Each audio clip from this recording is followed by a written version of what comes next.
Yay! I'm not fully prepared. Yay! Because of course, last minute I decided to change the camera. Not an easy thing to do. Okay, 2 people are already with me. So give me a hi. Let me know who is here. Give me a hi in the comments. Yes, people are joining. Let me know. Eva!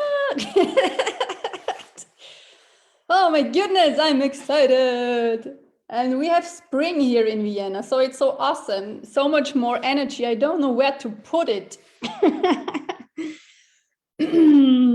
Gudrun is here. Yes, Katharina. Hi, Kati. Yeah. Yeah, actually, I prepared a few things for today.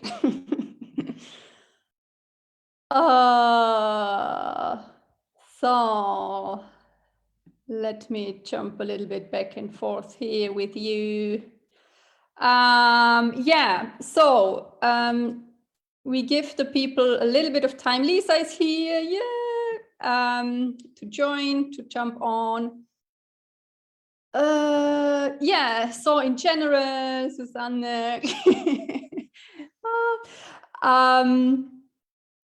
This is an interactive, I called it ballet lecture last moment, because I think that's pretty cool, an interactive ballet lecture. So this means I will ask you questions during the lecture. So I will talk, as I always do, a lot, but the good stuff. And I have also prepared key exercises for you. And there we go a little bit more into movement. And yeah, as always, I invite you to really be active during the sessions and yeah, give me your answers, share your thoughts. The program is an hour long, plus minus, let's see. And I will also come back. No, I will in the end add time, or we will have time to ask. You will have time to ask questions and I will answer them. So there will be time. I also I don't know, I cannot find the word now. I also got some questions and I will also answer them a little bit during the procedure. So I weave them in. I think this is what I wanted to say. I never know if it's waving or weaving, but it's weaving because a wave is something different. Yes. So first of all, this was more or less my introduction. Yes, something to do for you. Make sure what we need at the end of the workshop is a piece of music. So make sure that you have your favorite piece of music handy. We will use it for an improvisation. Yes, and I want you to play your own music so that you really like it. Maybe my music taste is not yours. This is point number 1. And the second reason is I personally don't like the technical opportunities we have. So there is always a little bit, it's not a direct transition from the music to your home. So I don't like this. So I want you to prepare your own piece of music that you can listen to this directly and really enjoy the music. I'm personally, because I love music, I'm picky here. And I also need good speakers to listen to music, because otherwise I'm out.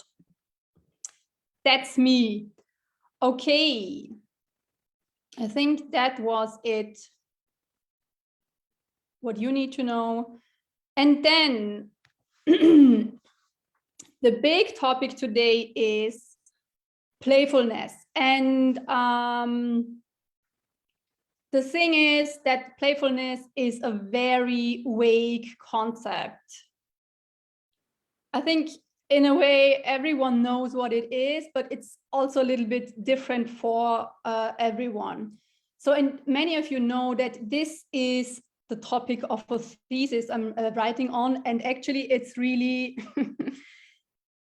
difficult to write about, scientifically to write about a topic that is so vague. And this is the thing that's really interesting to me.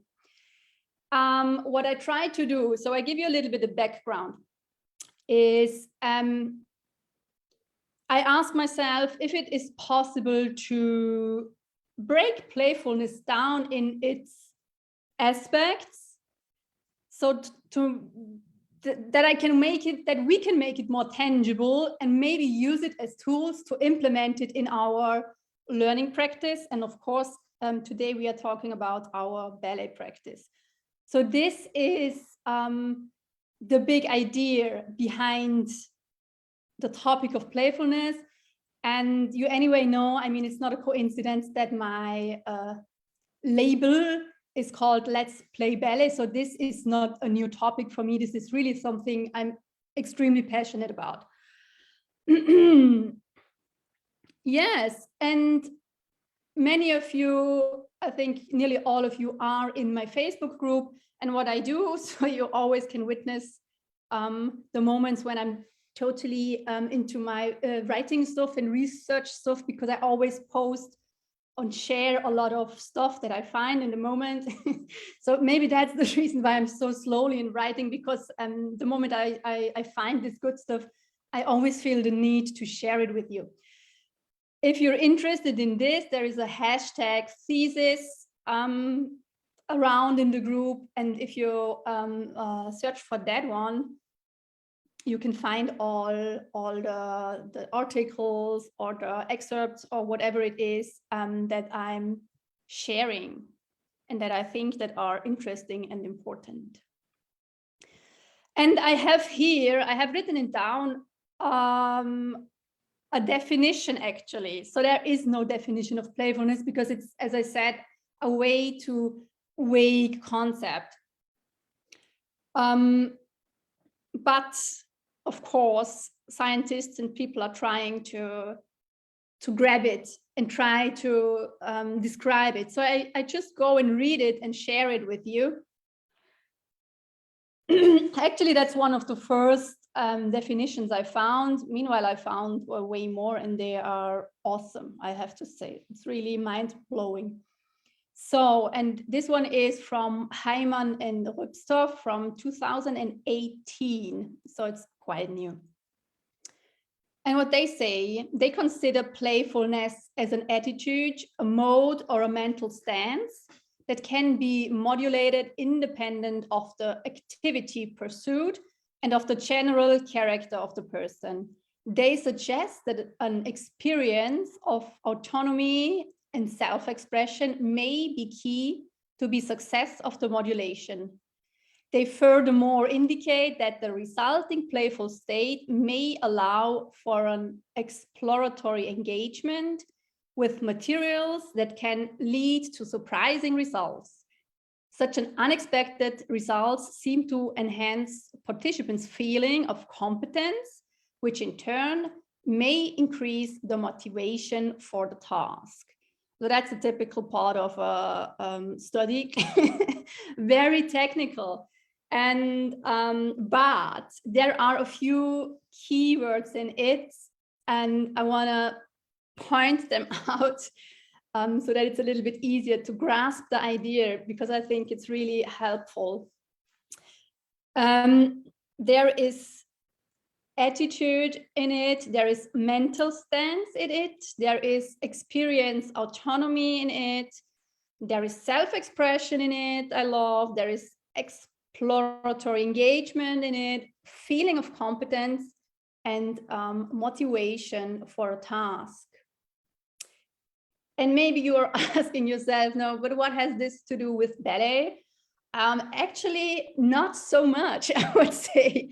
So these are all words we normally do not experience in a ballet class. So a ballet class is really we all know, normally very structured. You have your 90 minutes. And I think that's really a pity, because I would love to see more, let's go back to the words self-expression, even in a learning environment.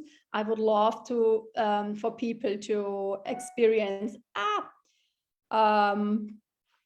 more autonomy. I would love them to explore more. I would also love them, and this is the big one for me, the feeling that they feel competent in what they are doing. And I think we don't need to discuss this. This seems really logical that we want this in a learning environment. And this is definitely something that is really lacking in, especially, not only, but especially in a ballet environment. So we really want to have active dancers, and yes, active dancers that feel their autonomy and feel their full power. So let me come back to you. Yeah, any questions? Anything that comes up for you now? Let me see what's going on here. What is your experience? Maybe you want to share your experience. How do you experience a ballet class? The atmosphere. I'm really talking about the atmosphere. I think that's a big one, because I personally, I always struggled with, especially with the atmosphere in a ballet class. So I really would love to hear from you. How do you like it? Or what is your experience here? So share, give me your answers, give me some comments here.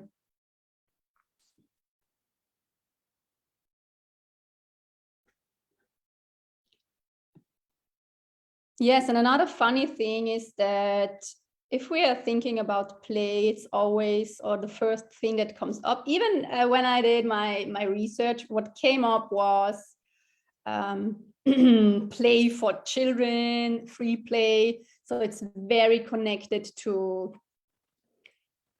children. But actually, and maybe this is because times are changing, it should be a big topic for adults too, because we are more and more forced to learn constantly and until ever. So it's not done with finishing an education. So this is, again, it's a mental stance. So it's really something, an attitude you have towards life, or you don't have it. And why not using this for ballet class too, or starting with it in ballet class and then just transfer it into your daily life.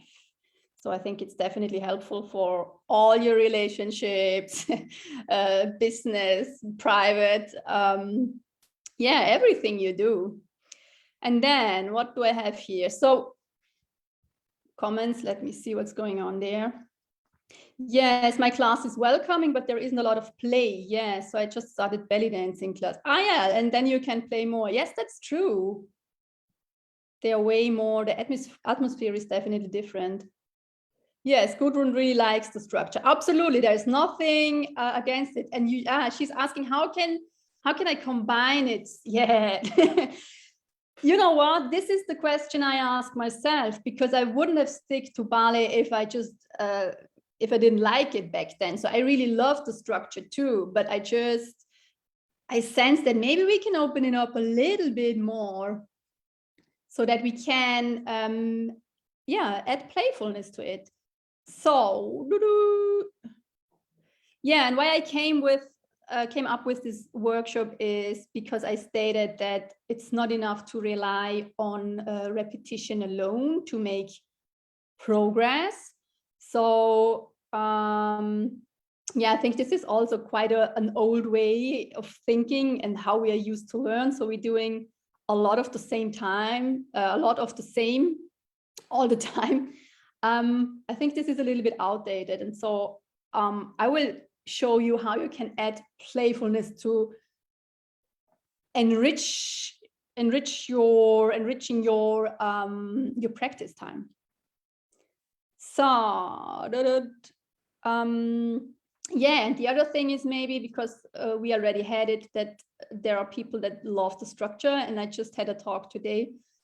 It's not that it doesn't work to rely or to practice and progress in doing repetition. So that's not the thing. I definitely would say that this is a part how we learn. So this is how we approach learning in progress.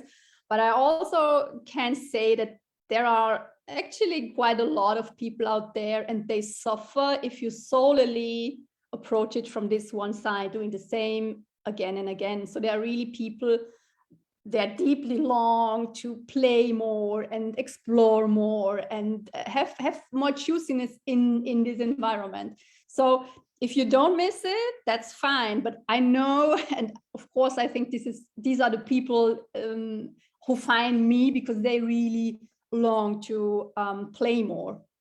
So there are people out there who really want to have this. Yes, and here again, it's a state of mind. So playfulness is a state of mind. That's really important. So it's really the how you do it. And I think we all have maybe we can tune into this, a picture or a feeling, what it is that makes you playful. Or when do you feel playful? Do you feel it in the body? What is it? Let's do this. I want to hear this. What is playfulness for you? And I will read through the other comments. Yes, because you are too much in the head if you don't play a little. Yes, I absolutely agree. And especially in dance class, you should be in the body, not in the head. Eh? So in a way, it doesn't make sense. Yeah, so let me know, where do you recognize, or how do you recognize playfulness in yourself? I would love to hear this, because I'm quite sure that it's different for everyone. And another thing is that I found out is if you are in this state of playfulness, there is not so much room of, am I doing it right? So because this is very typical, let's say in ballet class in general, when it comes to learning, am I doing it right? So this is the rules, the whole atmosphere, instead of exploring. You know, if you're in exploring mood, in playful mood, there is no time for asking yourself this question. And also there is no time to be judgy in any way. So it's just impossible, I would say. Yes, let me see what comes up, because I have a great question to answer I got yesterday. And this includes a lot of your questions here. How does playfulness feel in your body? How do you recognize it? What is it for you? Let me know this.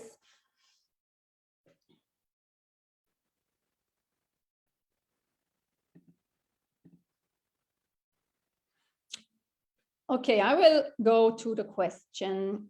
Yeah, so someone asked me that she thinks it's difficult to, yeah, relax in ballet. So she feels she's tensed, and this in a way doesn't allow to feel the flow in the movements. And this is actually a really good question. Because here again, or what I did not yet mention, is that playfulness is actually often comes in relation and in connection with the feeling of flow. So maybe if you have problems to tune into the state of playfulness, I'm pretty sure that all of you know how flow feels. And maybe you can just do it for a moment. Now, close your eyes and yeah, see if you can go into the feeling of flow and compare it with the feeling of playfulness.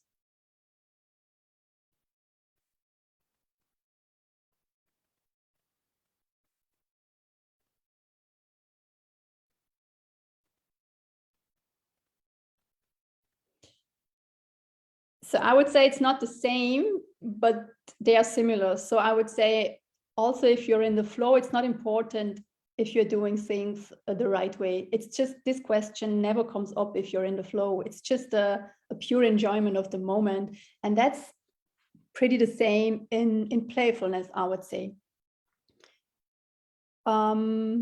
Yeah, so again, what can you do to be less stressed? Just add a little bit of playfulness, and I will show you what you can do. Add a little bit of playfulness, because then you're immediately, or it's way more easier to come into the flow state. And if you're in the flow, you're not a stiff, stressed person. So that's just impossible. I hope this makes sense. And yeah, to connect the dots here, playfulness and flow of movement. Yeah, so what I did is I prepared 3 pillars for you today. So the idea is really to step into again, it's all about this attitude. So to make playfulness, because it sounds easy, I want to play more and we need more playfulness in ballet, but how can we do it? So in the end, we end up, we need tools to do it. Otherwise, it's, yeah, how to do it. It's a coincidence. Maybe you feel playful one day and the other day not. And this is what I do also in my thesis. So I'm really trying to grasp these concepts. And today we go through 3, there are more pillars. And for you, I just want you to really, yeah, approach it from a playful place. So, and again, I go back to the comments.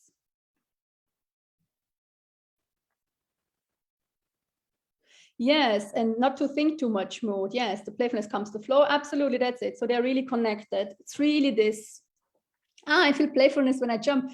That's interesting. That's also good. Do we have any ideas why this could be? I don't know why, but I immediately have an idea why. Anyone who has an idea why Susanne feels playfulness when she's jumping? Maybe I'm wrong, but I don't know. I just intuitively, I have a picture. What is it?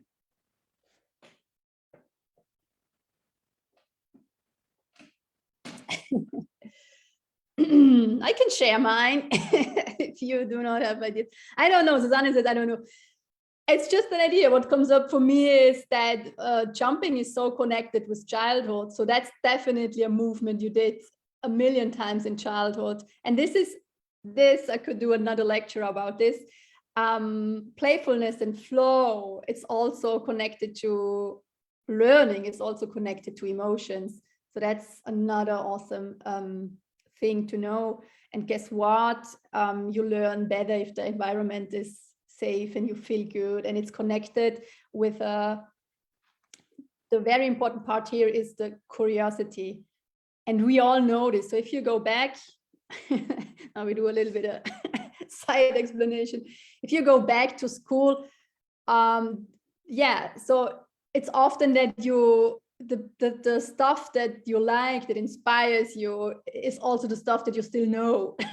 So it's really important to have good emotions of curiosity and yeah, feeling good and feeling competent. Again, we had this in the beginning, to sustainably learn. So that's definitely also super interesting.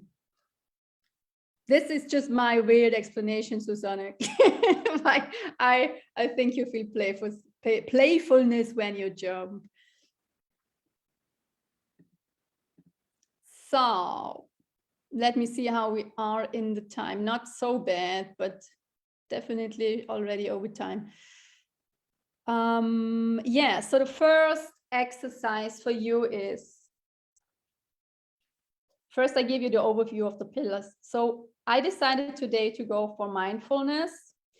Then we go next for anatomy, and then we go for improvisation. And the people who are longer in my orbit, they know that these are more or less always my pillars. Yeah, and we approach it. I give you a little bit more information why this could be playful, or what this has to do with playfulness.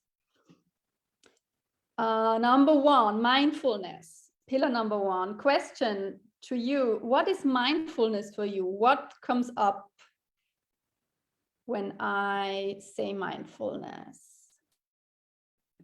What is this for you?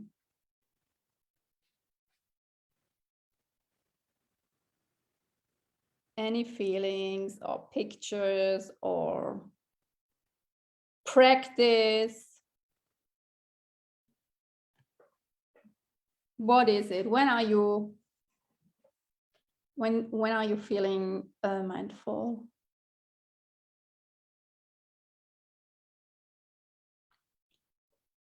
Yeah, the comments are slow, I know.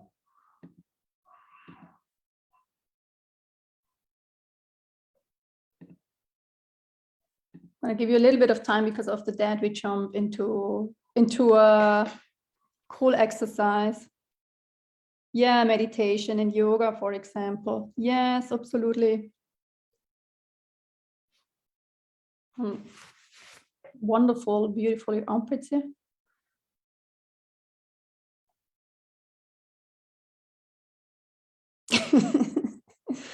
It's cool that I see myself. It's not so good, maybe. Feeling my body, yes, that's also very beautiful. Focusing on the task at hand, yeah, absolutely. Yes, I love this. That's a good quality. Telling myself to not worry about my to-do list, only task at hand. Yeah, absolutely. When I listen to music, Katja, I feel you, yes. Focus inwards to my heart. Yes, that's so beautiful.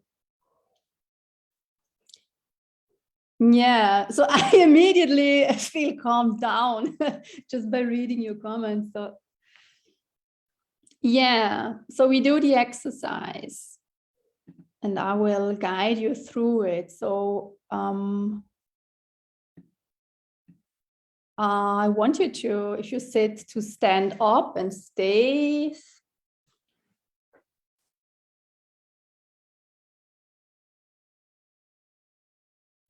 Maybe I will guide you. I do it in sitting position. Yes, and then just stand still, and I want you to observe your body.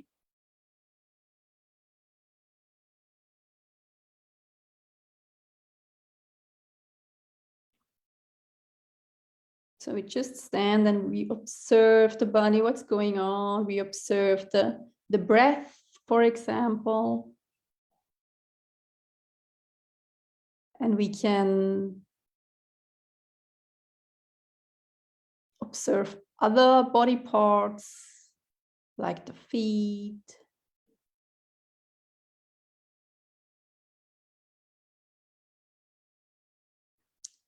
or the face. What's going on there now? The hands.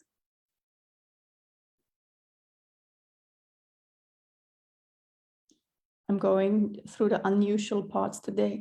The belly.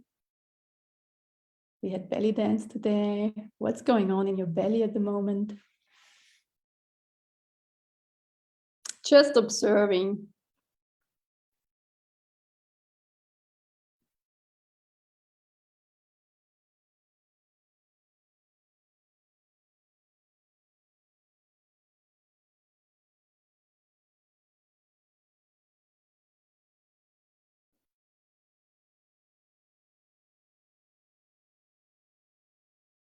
So, and then I want you to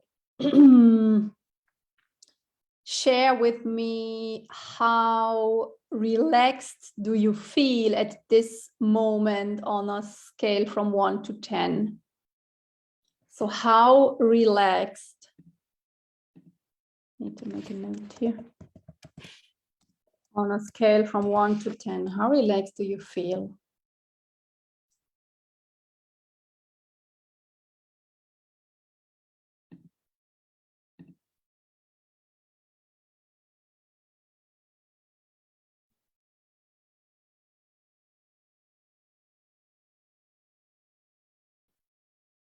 Now we need to wait 8. We have an 8 from Lisa, a 7 from Kati.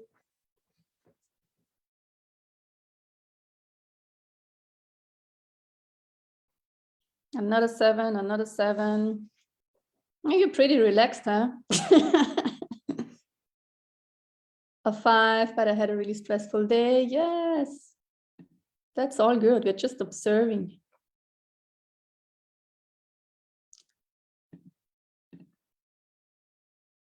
So, and the task now is, can you make you feel even, no, just a little bit more relaxed? I just want you to be more relaxed. And even it's just a 7, from a 7 to a 7.25, I don't know, just a little improvement or change. Can you do this? So please close your eyes again. Can you make yourself more relaxed? Just go for it, and then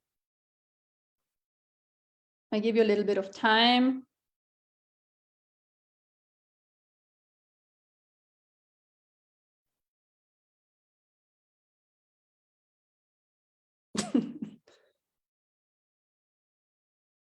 I'm waiting for you.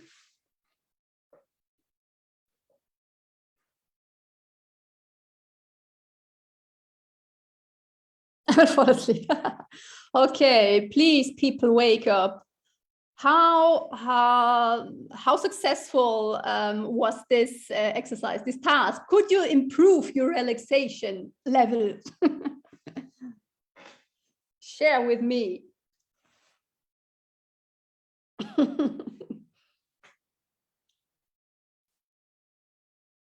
Who could improve it? So the people who had a 7, what could you make out of it? An 8, a 9, a 15?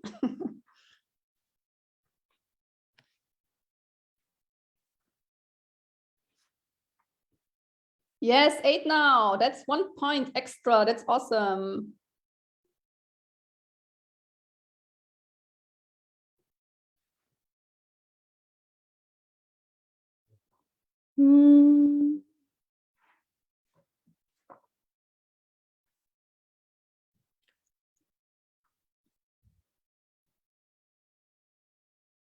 Okay, if I fell asleep, huh? Okay, let me know what the number is now. And for the people who are already 9, yes.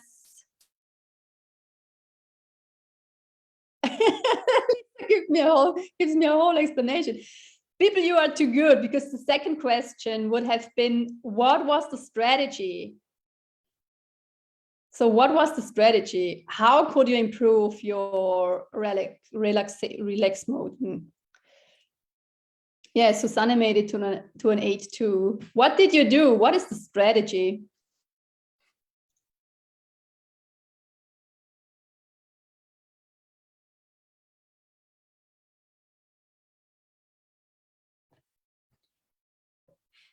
Maybe I can share Lisa's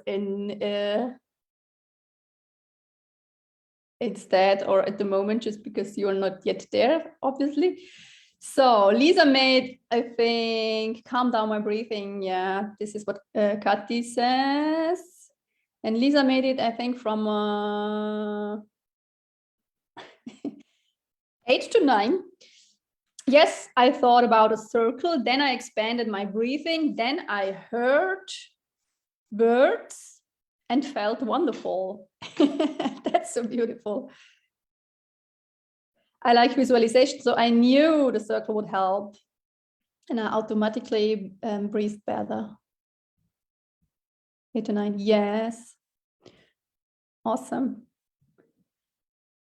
Yes, so actually the clue, the conclusion of this exercise is that just with mindfulness and observing and yeah, not being judgy,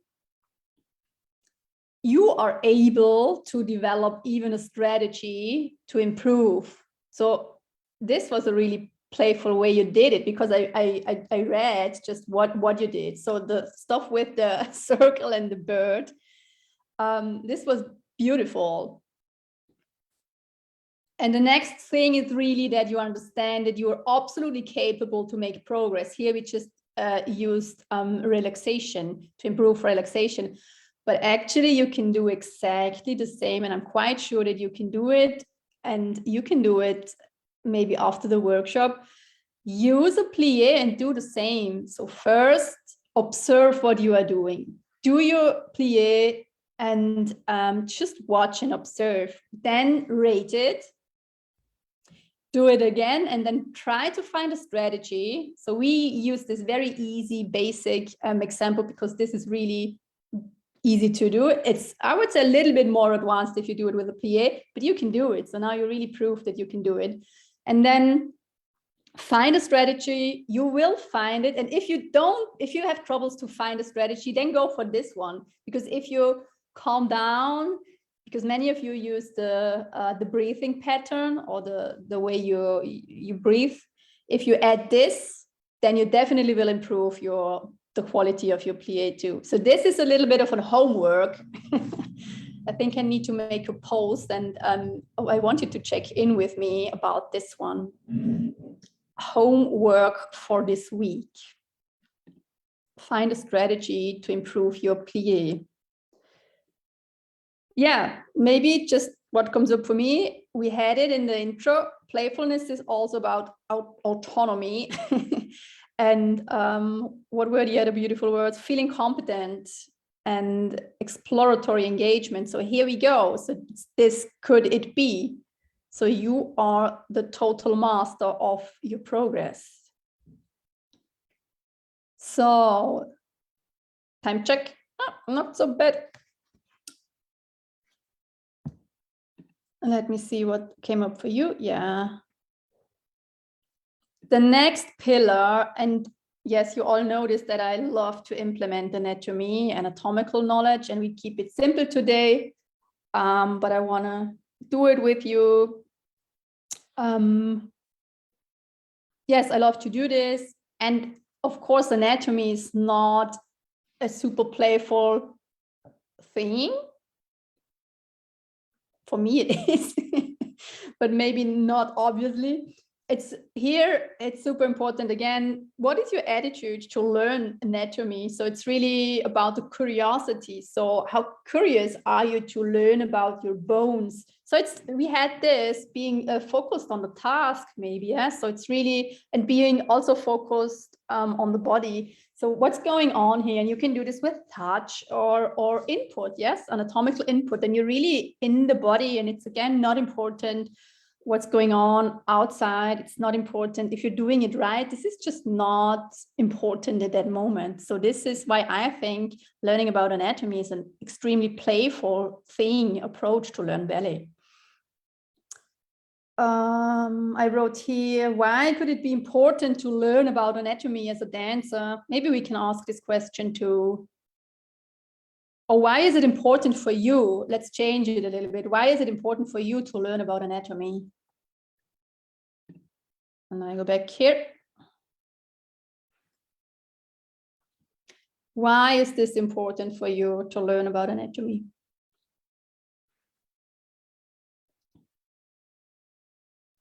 So for me, it would definitely be because it really helps me to connect to my body on a different level. And it really shifts my focus on the curiosity, what's going on here.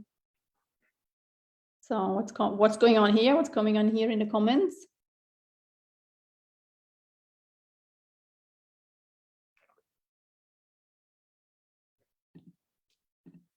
Okay, I'll tell you a little bit more.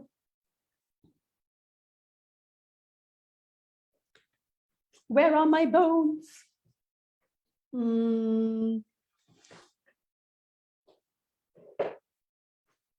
And preparing the bones here.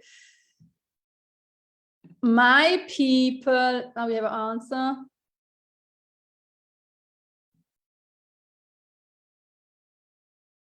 So you will not try and do something to your body that's not possible. Yes, also, yeah, that's also good. Forgetting a picture and naming things, I feel. Yes, I love this one. Yeah, to have this connection. Same for me too, definitely. What I often say is that learning the anatomy is like learning the coordinates of your system, the internal. So it's really your structure. And if you know about it, if you are aware, then you can really rely on it. Does this make sense? So I love this picture. So I'm a fan of structure.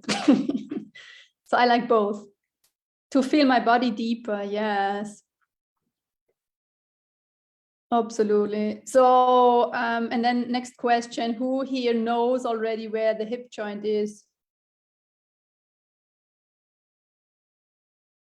Honest answers here. I cannot prove it. I wanna, how sure are you where it is? So the people who know me, not me, who attended at least 1 or 2 workshops, they know, because I love this, because it's so simple and so many people think that they know and they don't. So who here knows where the hip joint is? I'm talking about your hip joint. Checking the comments. No answers here. No, that's not possible, because I know that there are people here that they know. They need to know. They must know.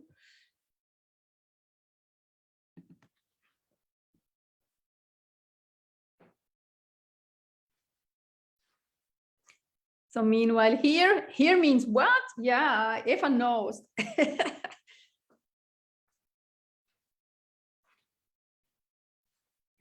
Yes, I think I do know. Okay, next step is, please stand up, people. Can you put your finger on the hip joint? This is what I always do. I know it's really mean.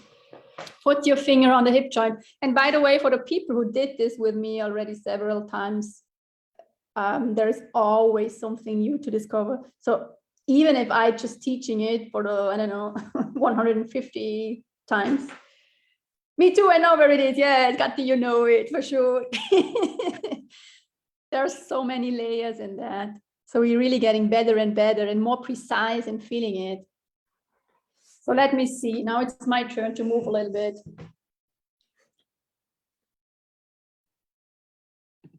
So, and what? Ah, Trudy joined here. Yeah. So I cannot let you in. Whoa, we have someone in the waiting room.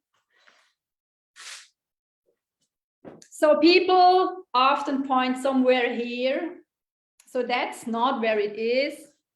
So the easy peasy thing you need to know and be aware. So this is the anatomical situation.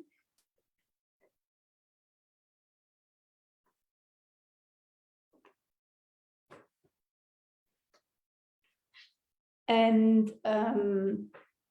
if you just think through it, if you know that this is, you know what, I let her in. If it's only one person, I can let her in. So Trudy, I let you in, but now we need to go back to my screen. Okay. If you think through it, this is the bone of your, actually it's this side. So I'm a lefty, this is why I'm always mixing it up. Right side. If you go through the bone of your leg here, if you touch it, so you can really do this. I'm a big fan of touching the body all the time.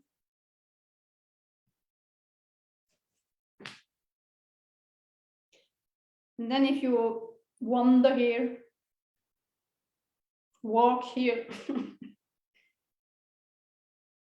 then it already makes sense that you should land somewhere closer to the body, not on the outside. So it must be somewhere here. So this is our direction. We go up and then we need to go a little bit to the center of the body. We can do this on both sides. Actually, this is a cool new way I just invented to go all the way and find our way into the hip joint.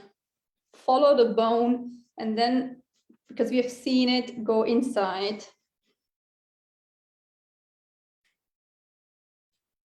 And then it's somewhere here. And for the people who did this already several times, you really get better and more precise. So it's really, you can be super precise here. So I always correct my people, and then I really give them the hint, okay, you need to go 5 millimeters more here or there. So it's really, you can become really sharp in that, in locating that. And I massage it. So now we are really in the body, really feeling it. And gain some clarity. And so the next step here is what I really love to teach. Now I go back here. Ah, you are here on Facebook, Trudy. Okay, cool.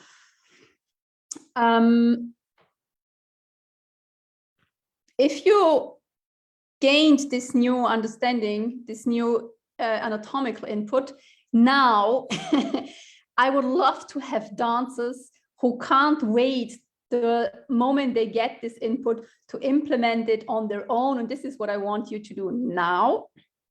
Into everything you do in ballet that includes the hip joint. And actually, that's a lot. I don't know if there is any ballet movement where there's no hip joint involved.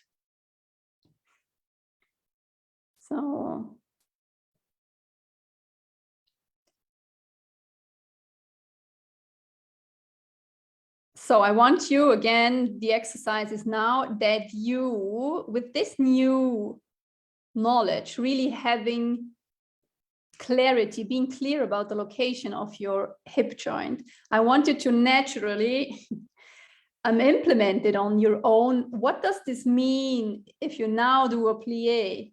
Does this change your movement quality? What is happening now? What is going on now? What can you witness? What can you observe? So share your experience. And this can be, you can just go for tendu, front, side, back, or you can go, I always love to do it with a plie and see what changed just in activating the hip joint.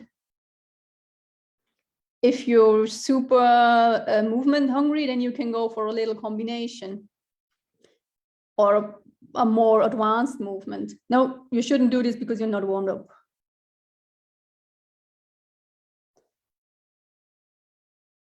And actually the playful thing for me here is that you first use all your curiosity to go for it.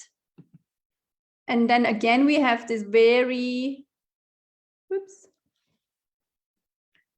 And then there is the moment where you still are curious and you go and wanna explore it even deeper. So I love this concept. This is again about being in autonomy, that you get input, and there's also the name of a positive learn transfer. So that's actually a thing. This is if you go on your own, this is the moment you understood that, oh, if I gain this knowledge, I can implement it here and there, and the more the better. So this is actually a very playful approach to learning. And if you think, but I don't know where the hip joint is, or I don't have enough knowledge to do this, that's not really true. I can promise you that if you just Google a muscle or a bone, you can learn so much and kind of absorb so much by just watching it. Yeah, by just seeing a picture of it. So that's definitely doable, and it's not as complicated as you may think. So that's also part of the old learning paradigm, that we think we are not made or not or authorized to do this. Yes, so we always need a doctor or a physiotherapist to tell us what to do and how to do. We are also too much in fear to solve the problems on your own. It's easy actually to do it, or not that complicated. Absolutely. And an extra tip for you, if you implement this stuff, and this is the same for the mindfulness exercise, I always suggest do it over a longer period, but I'm just talking about a week or so, but do it daily, and then go for 5 to 10 minutes a day and just explore, for example, the input with the hip joint, and then go through all the movements and then see, what's new now in my arabesque, what's new now here in my passe, what's new now. So you're relatively, I think you will be busy if you do this every day for a week, 5 to 10 minutes. Same with the mindfulness exercise, the first one. If you do this and you take you can stay actually with the same movement. You can just go for a plie, or you go for a different movement every day. So that's totally up to you. And then see how your movement quality, or the feeling or the control changes. So, and I go back here. Why can I lean more forward? Sitting. What crazy question is this? Why can I lean more forward sitting when legs are slightly rotated inward?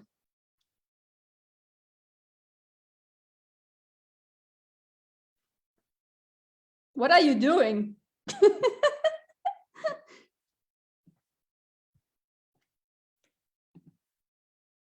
I think I need to come back to this later.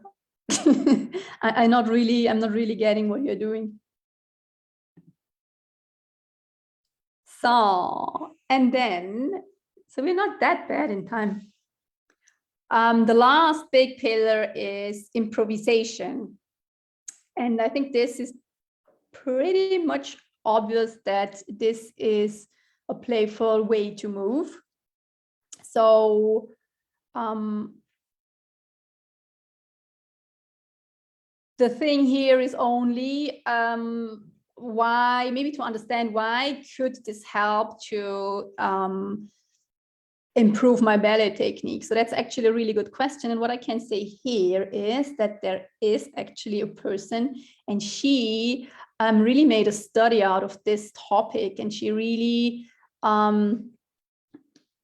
gave her ballet students improvisational tasks, and then she tracked how this positively changes the quality of the ballet movement. So it's super interesting. And guess what? This person is, of course, in Vienna. And I actually also met her and we talked about this. So I think it's fantastic. And what came out, I hope you're interested, is that, in short, that the dancers really enjoyed the tasks because they felt more connected to their feelings, which obviously makes sense, because you have more time to feel and to follow the flow and the music, again, to play, to be more playful. This, and the other thing is that also teachers were asked to rate the change of the movement quality, and they also said that it improved. And I hope I'm saying it right, but I think it was the gros battement, so the high leg kicks for that movement, it didn't work because I think it got a little bit too random and a little bit too fancy. So there they lost the form. So it's also always the question of how much impro, how much free movement is possible in the movement in the strict form. So it's getting very philosophical or very conceptual here. How can you use this? So the question is, how can you use this? So what I can say out of experience is that you can totally use improvisation to deepen, the same as we did in anatomy, to deepen the emotional aspect of the dancing. So really go totally deeply into the feelings. And I always loved to do this as a warm-up, and then you go into the ballet form, and then you in a way integrate the movement, because you do random movement and there is more movement into the form, and then you don't have to be worried that you will lose the form. So this is always the struggle of our brains. I don't know, that we will eventually lose the form if we go too wild. It's bullshit. It's not true. And the other thing is that's super interesting to know here. And then we go into a little improvisation, so where you can put on your music and try it out. That the quality of ballet is definitely all the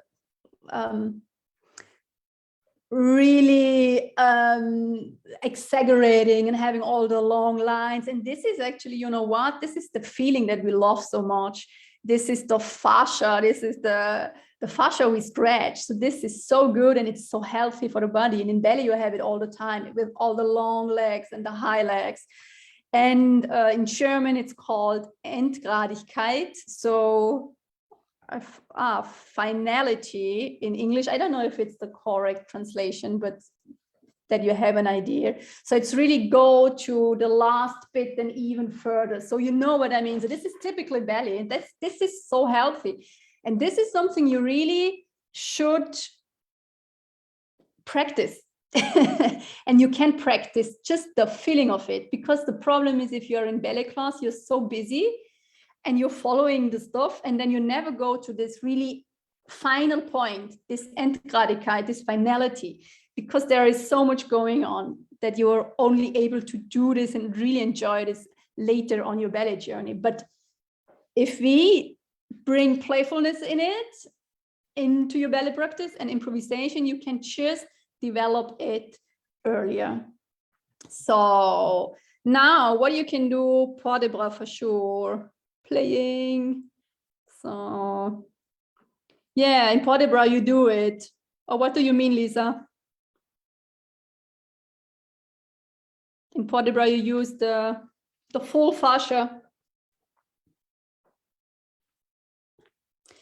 So people, you can prepare your piece, and I want you to try it out, your music piece. So as I said in the beginning, I will not play it for you because I want you to have a good quality. Okay. Now I needed to find out what is PDB. Now I know it's pas de bras. Yes, improvisation has that. Yes, absolutely. It absolutely helps. And it helps all other lines too, but pas de bras is the most beautiful artistic part, can be, and it's something you can really practice from early on, because it's not too difficult. Okay, people. Yeah, so I really want you to pick your piece of music and then just go a little bit through this Endgradigkeit, and you can do it in your living room and with your legs, and it can be free. So it's not it can be free, it must be free. So it's really free movement. I'm just not so free because I'm still reading here your comments, but it's your turn now.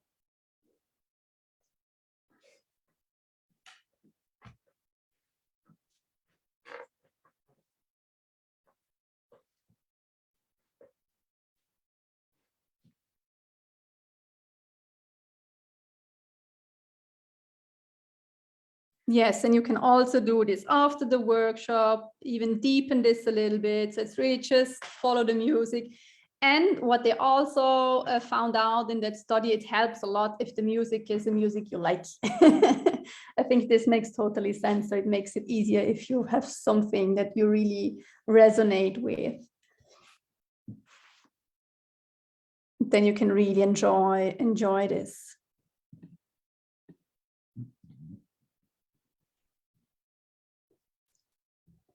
Yes. So it's 6:32. That was really good timing. Yes, so these are 3 pillars of the work I'm doing. These are the 3 pillars. There are way more we work on in the one-on-ones. So,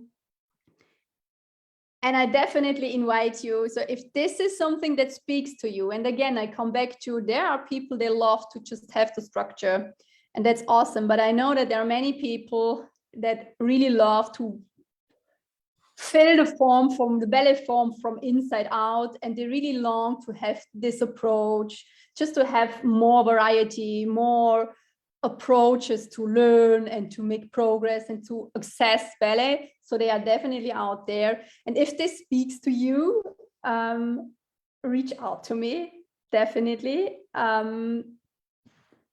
It's just beautiful to work that way, and especially if you know that this is something that works for you, then we can really make great change in your ballet progress. I will leave the comment I will leave the link into the comments, and then you can jump on a ballet real talk with me. So I have so many beautiful talks with you, and yeah, I would love to meet you there. We have a little bit more time now to answer questions. This is what I promised you to do, or promised to offer you. So officially, she's laughing. Eva has fun here. It's because I don't know what you're doing. So people, if you have questions, let me know.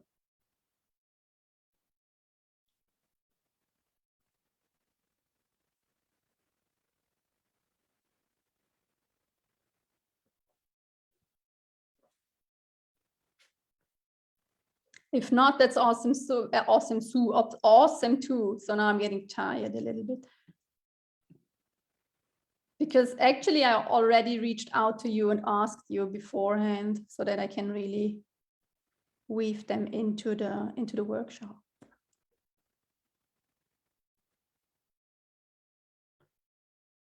So I will give you a few seconds. I can put the link into the comments and really use this.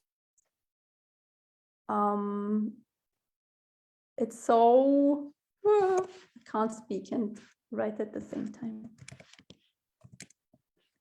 Really use that opportunity. I would love to tell you more how exactly what I do with my mentees. I also can tell you what background they have, because it's maybe surprising.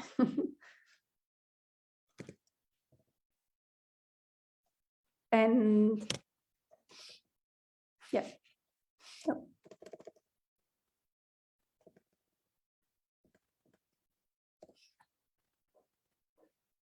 Okay, maybe they come later in the questions. I don't want to make it longer, so because we are so good in time.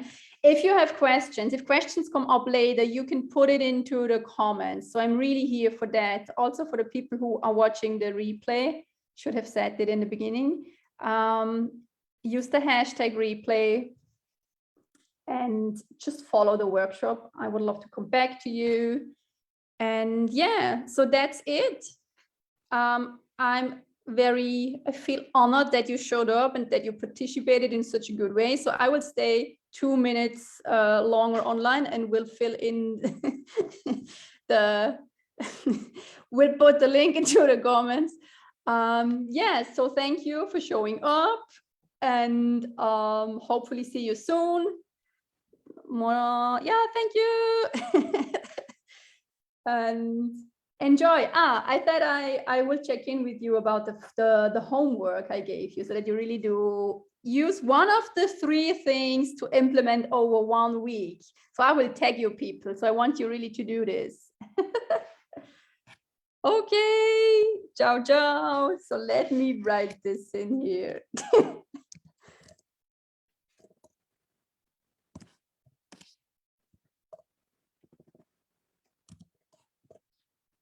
So, yeah, bye Susanne, bye Gudrun.